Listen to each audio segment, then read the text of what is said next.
दोस्तों, mutual fund अब लगातार मजबूत होगा।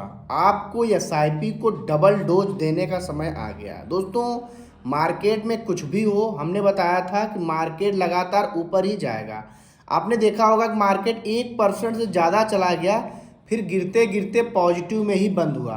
बहुत सारे सेक्टर ऐसे थे जहां पे आपको लगातार तेजी देखने को मिली। दोस्तों, ऐसा क्यों हो रहा है कि मार्केट एकदम फ्लैट आ गया? देखिए दोस्तों, ऐसा हो रहा है कि जो भारत का रुपया है वो पहले तो लगातार कमज़ोर हुआ था। 88 रुपये लगभग ऐसा लग रहा था कि $1 जो 90 रुपये के बराबर हो जाएगा। दोस्तों, जब भी रुपया कमज़ोर होता है तो एफआईआई जो होते हैं, यानी जो फॉरेन इन्वेस्टर होते हैं, भाई यहाँ जो भी कमाएंगे उनको तो कम मिलेगा ना। भाई उनका 90 रुपया जाकर के $1 बनेगा तो उनको क्या फ़ायदा होगा।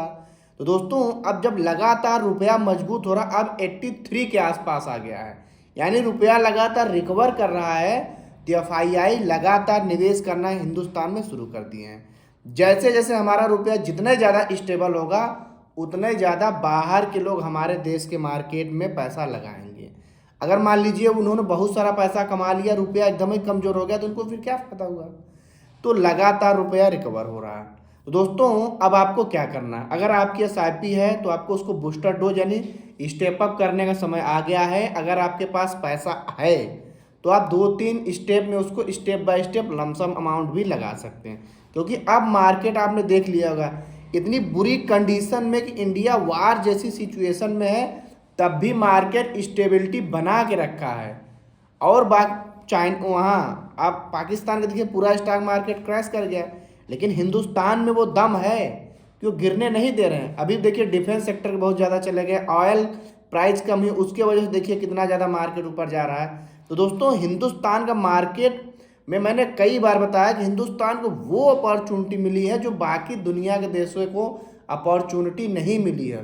क्योंकि आने वाला जो भारत 2047 में 100 साल आज़ादी का पूरा होगा, तब हमारा देश अभी डेवलपिंग नेशन से डेवलप्ड नेशन हो जाएगा, एज लाइक यूरोप, अमेरिका, इस प्रकार देश। यानी जो सुविधाएं वहाँ पे पहले से ही हैं, वहाँ पे जो भी वहाँ पे नेटवर्क है, परिवहन सुविधा देख लीजिए, कोई भी देख लीजिए, हेल्थ वाला, तो वो सब भारत में जब हो जाएगा तब ना भारत डेवलप्ड नेशन कहलाएगा, कि ऐसा ही डेवलप्ड नेशन बोल दिया जाएगा। यानी ये जो आने वाले 20 से 22 साल है, इसमें भारत में बहुत कुछ होगा। ऐसा आप कम समझ लीजिए, युद्ध स्तर पे काम होगा, चाहे कोई भी सिचुएशन बन जाए, भारत वार में ही उलझा रहे। क्योंकि दोस्तों, अब इसको पूरी दुनिया सपोर्ट करे, भारत के पूरी दुनिया के जो भी निवेशक, उनको संभावनाएं भारत में ही दिख रही हैं। तो पहली बात, जो लोग इन्वेस्टर भारत के मार्केट में पैसा लगा रहे हैं और जो कारोबारी अपना कारोबार लेके भारत में आ रहे हैं, अमेरिका ने तो साफ शब्दों में कह दिया कि एप्पल यानी आईफोन का उत्पादन 2025 के बाद पूरा का पूरा भारत में ही होगा। भारत में हो रहा है, कर्नाटक में भारत का हो रहा, भारत में और बहुत जगह प्लांट लगाए जाएंगे। यानी धीरे धीरे चाइना से पूरा आईफोन का उत्पादन भारत में आ जाएगा। धीरे धीरे सभी बहुत सारे प्रोडक्ट भारत में आ जाएंगे। एलन मस्क हमारे देश में आने वाले हैं, उनकी स्टारलिंक होगी, उनको टेस्ला कंपनी के बारे में लेकर के आ रहे हैं। यानी बहुत सारे निवेशक भारत में आएंगे और बहुत सारे इन्वेस्टर भारत में आएंगे, बहुत सारे कारोबारी भारत में आएंगे, यहाँ पर अपना कारोबार फैलाएंगे। जो जिस भी डिपार्टमेंट में काम करता है, रियल इस्टेट में हो गया, रोड हो गया, नेटवर्क हो गया, पुल हो गया, जो बड़ी बड़ी कंपनियां हैं, रेल वाला हो गया। बताया था आपको, जापान ने 2 भारत को फ्री ट्रेन क्यों दिया, कि जापान चाहता है भारत में जो बुलेट ट्रेन का कंसेप्ट है वो भारत पूरा टेंडर हमको दे, तभी 2 फ्री ट्रेन दिया है, बुलेट ट्रेन। अब भारत में बहुत ज़्यादा, अभी भारत में सभी बड़े शहरों को बुलेट ट्रेन से जोड़ा जाएगा, है ना। अभी तो सिर्फ एक बुलेट का काम चल रहा है, एक बुलेट में काम हो जाएगा। कलकत्ता जोड़ा जाएगा, लखनऊ जोड़ा जाएगा, पूरा साउथ इंडिया जोड़ा, जितने बड़े बड़े शहर हैं सब बुलेट ट्रेन से जोड़े जाएंगे।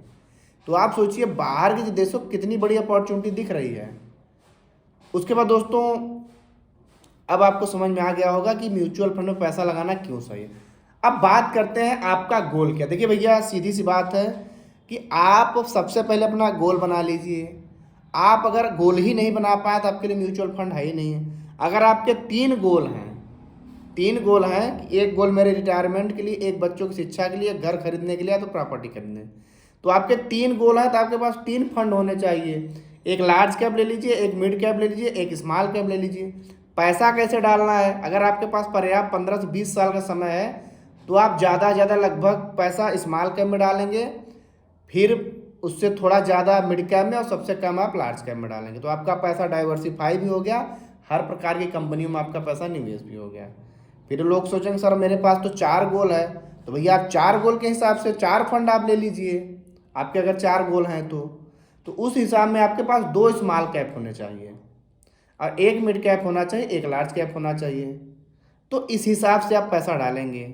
स्मॉल कैप ज़्यादा क्यों होना चाहिए, क्योंकि स्मॉल कैप का रिटर्न काफ़ी ज़्यादा होता है लॉन्ग टर्म में, क्योंकि स्मॉल कैप की कंपनी ही बड़ी होकर मिड कैप बनती है, मिड कैप ही बन के लार्ज कैप बनती है। लार्ज कैप में कितनी 100 ही कंपनियाँ हैं और 150 कंपनियाँ इसमें हैं मिड कैप में। बाकी सारी जो कंपनियाँ हैं 4,500 से जो ज़्यादा की कंपनी है वो तो सभी स्मॉल कैप में हैं। आप चाहें तो माइक्रो कैप भी ले सकते हैं। माइक्रो कैप यानी जो स्मॉल कैप से थोड़ी और छोटी कंपनियां हैं। तो आपको गोल क्लियर होना चाहिए किसके लिए लेना है। अब देखिए, अगर आप पैसा कहीं लगा रहे हैं, आपको लगे कि भैया पैसा डूब जाएगा, नहीं, बता तो रहे भाई सारे संकेत किसकी हो जा रहे हैं। भारत में जब पूरी दुनिया के लोग पैसा लगा रहे हैं तो कुछ तो उन लोगों ने रिसर्च किया होगा कि भारत का मार्केट आने वाले टाइम में कहाँ जाएगा। मैंने कितनी बार बताया कि भारत में भी हज़ारों सड़क बनेंगे, हज़ारों पुल बनेंगे, हज़ारों रेल नेटवर्क बनेगा, हज़ारों हेल्थ सिस्टम बनेगा, डिफेंस सेक्टर में भारत बहुत तेज आगे जाएगा, यानी हर क्षेत्र में भारत आगे जाएगा। तो हर क्षेत्र में लोग पैसा लगा रहे हैं और रुपया, अगर जो रुपया गिर रहा था गिरना भी स्टेबल हो गया। यानी मैं नहीं कह रहा हूँ रुपया नहीं गिरेगा, लेकिन बहुत ही कम मात्रा में गिरेगा। अब भारत के जैसे जैसे एक्सपोर्ट बढ़ेगा तो रुपया मजबूत होना शुरू हो जाएगा, यानी विदेशी मुद्रा जब हमारे देश में आएगा तब हमारा रुपया क्यों गिरेगा, हमारा रुपया तब और मजबूत होगा। तो दोस्तों आपको इसको समझना पड़ेगा, है ना। आप फंड पहले अपना गोल सेट कर लीजिए और किस फंड में कितना पैसा डालना ये सेट कर लीजिए। उसके बाद आप SIP जारी करिए। आपको कुछ नहीं करना है, आपको हर फंड में SIP पैसा सिस्टम कर देना है। अब भाई महंगाई हर साल बढ़ती रहती है, 5 से 6% बढ़ती रहती है, तो आप जहाँ भी काम धाम करें वहाँ आपकी आमदनी या सैलरी तो बढ़ती रहेगी। तो वहाँ पे आपको क्या करना है, अपनी SIP को स्टेप अप करते रहना है। अगर आप कारोबारी हैं, महीने वाला आपका सीन नहीं है, तो आपको पैसा इकट्ठा करके रखना है, 5 लाख 10 लाख जो भी है। जब मार्केट में आप देखेंगे बड़ी गिरावट होगी 10 से 15%, तब आपको लमसम करना है। लमसम वाले को तो और ज़्यादा फायदा होता है, क्योंकि हर बार वो गिरावट में ही पैसा लगा रहा है, और जो SIP कर रहा है उसको फ़ायदा होता है, क्योंकि उसका पैसा रूपी कास्ट एवरेजिंग होता रहता है। तो दोस्तों आप कमेंट में हमको बताइए आप किस किस फंड में करते हैं। आपके बहुत सारे लोग पूछते हैं सर मेरा फंड रिव्यू कर लीजिए, बहुत सारे लोग हमको कमेंट बताते हैं सर मेरा इस फंड में इतने इतने रुपए की SIP चल रही है, तो आप उसमें भी जानकारी ले सकते हैं। बहुत सारे लोग गलती क्या करते हैं कि वो थीमेटिक और सेक्टोरियल फंड में पैसा लगा देते हैं और बाकी जगह पैसा नहीं लगाते। देखिए, मैं कभी नहीं कहता हूँ कि आप अपना पैसा सेक्टोरियल और थीमेटिक वाले में लगाइए। अगर आप mid cap, large cap, small cap में पैसा नहीं लगा रहे, डायरेक्ट ही आप अपना सेक्टोरियल और थीमेटिक में लगा रहे हैं, ये गलत है। क्योंकि कोई भी सेक्टर पंप एंड डंप रहता है। हाँ, मैं मना नहीं कर रहा हूँ, आप पहले इसमें पैसा लगा दीजिए अलग से बहुत थोड़ी मात्रा में।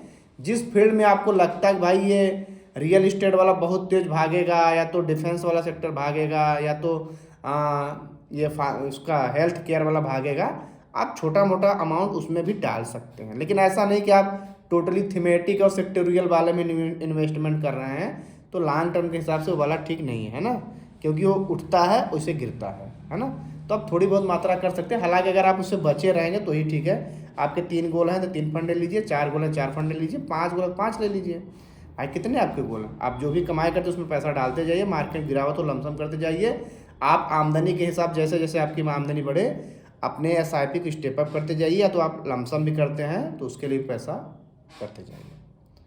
तो वीडियो कैसी लगी हमें कमेंट जरूर बताएं। आपका कोई प्रश्न है पूछ सकते हैं। वीडियो लाइक करिए। मिलेंगे अगली वीडियो, तब तक के लिए जय हिंद।